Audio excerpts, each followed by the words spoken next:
राम राम. लाडूसाठी 1 वाटी साजूक तूप घेतलेले आहे. तूप पातळ करूनच घ्यावे. कढईत पाऊण वाटी तूप घालून 2 वाट्या रवा घालून मंद आचेवरती 2 ते 3 मिनिटं रवा तुपात भाजून घेऊ. उरलेलं तूप घालून लो टू मीडियम फ्लेमवरती सतत चाळ देत रवा बदामी रंग येईपर्यंत 17 ते 18 मिनिटं भाजून घेऊ. त्यानंतर 1 वाटी गच्च भरून ओल्या नारळाचा खाऊ घालून लो टू मीडियम फ्लेमवरती दोघी जिन्नस 6 ते 7 मिनिटं भाजून काढून घेऊ. पाक करण्यासाठी 1.5 वाटी साखर घालून त्यात पाऊण वाटी पाणी घालून गॅसची फ्लेम मोठी. 3 मिनिटात साखर विरघळली की 2 ते 3 टेबलस्पून दूध घालून पाकाला उकळी आली की गॅस कमी करून 1.5 ते 2 मिनिटं पाक उकळून जितकी शक्य होईल मळी काढून घेऊ आणि 1 तारी पाक होईपर्यंत पाक शिजवून घेऊ. या प्रकारे बशीमध्ये पाक घालून चेक करू.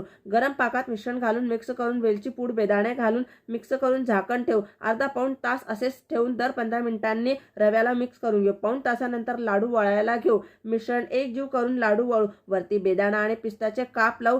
मिश्रण गरम असताना लाडू वळावे. आहे ना सोपी पद्धत.